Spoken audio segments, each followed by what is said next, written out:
Definisi barang swasta.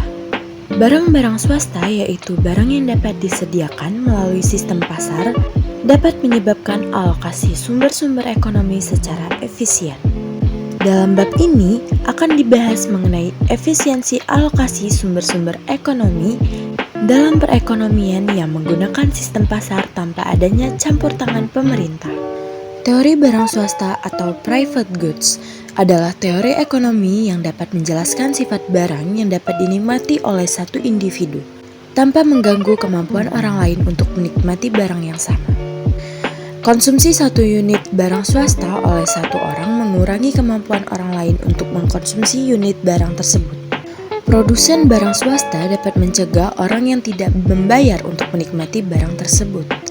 Contoh barang swasta adalah makanan, pakaian, mobil, rumah, jasa perawatan kesehatan, atau jasa pendidikan.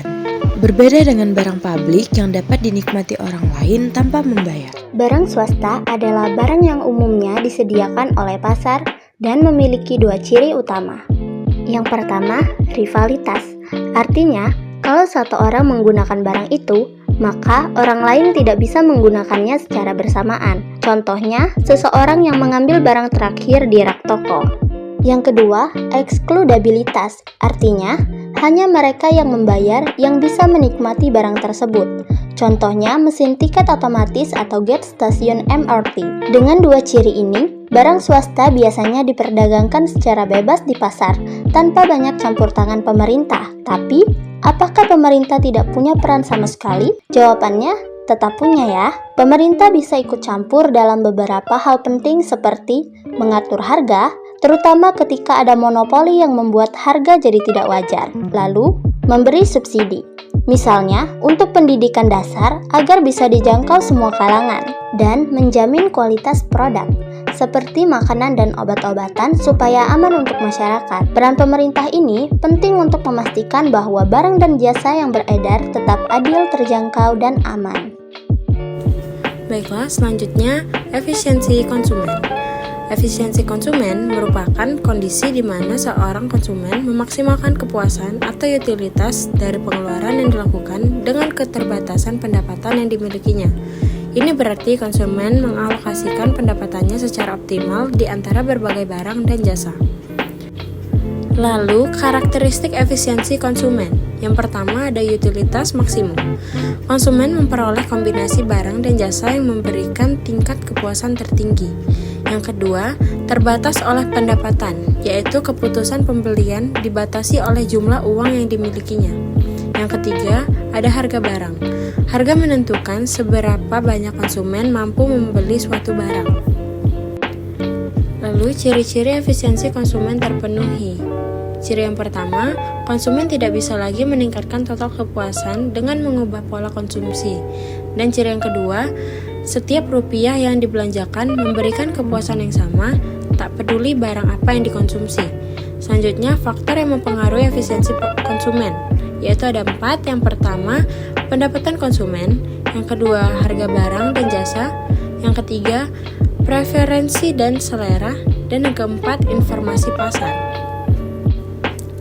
Efisiensi konsumen penting untuk memastikan bahwa sumber daya atau pendapatan yang terbatas digunakan seefektif mungkin agar mencapai tingkat kepuasan yang maksimal. Selanjutnya, kondisi Pareto optimum. Kondisi Pareto optimum bagi konsumen berarti tidak ada cara untuk meningkatkan kesejahteraan satu konsumen tanpa mengurangi kesejahteraan konsumen lain. Dalam kata lain, alokasi sumber daya sudah efisien sehingga tidak mungkin untuk membuat seseorang lebih baik tanpa membuat orang lain lebih buruk. Untuk mengetahui kondisi Pareto optimum, maka kita harus mengetahui konsep tingkat pertukaran marginal yang disingkat TPM atau Marginal Rate of Substitution. TPM adalah angka yang menunjukkan kesediaan seorang konsumen untuk menukarkan satu unit terakhir dari suatu barang untuk mendapatkan beberapa unit barang lainnya.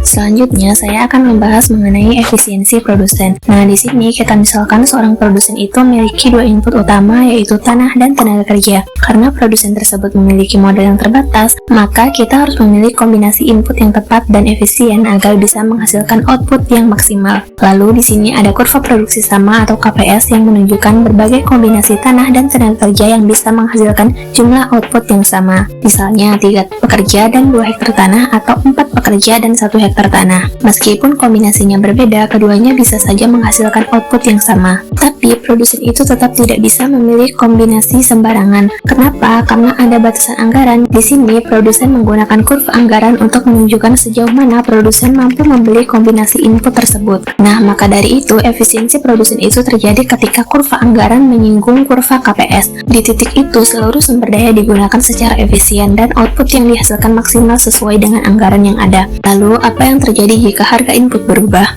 Misalnya harga tanah naik atau upah tenaga kerja naik, maka kurva anggaran juga akan berubah dan titik efisiensi ikut bergeser. Jadi, produsen itu harus memilih kombinasi input yang tepat agar bisa mencapai efisiensi tertinggi dengan dana yang terbatas.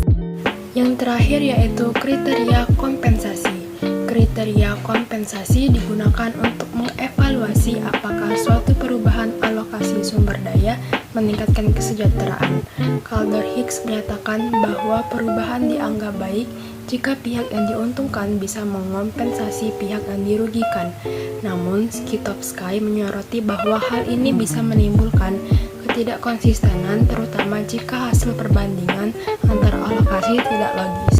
Dapat disimpulkan bahwa sistem pasar persaingan sempurna, mekanisme harga dapat mencapai tercapainya efisiensi dalam alokasi barang konsumen dan alokasi faktor produksi. Akan tetapi, dapat pula disimpulkan bahwa mekanisme pasar tidak dapat memecahkan masalah keadilan dalam distribusi konsumsi barang. Oleh karena efisiensi yang dicapai mungkin menyebabkan seorang konsumen mendapatkan semua barang sedangkan konsumen lainnya tidak mendapatkan satu barang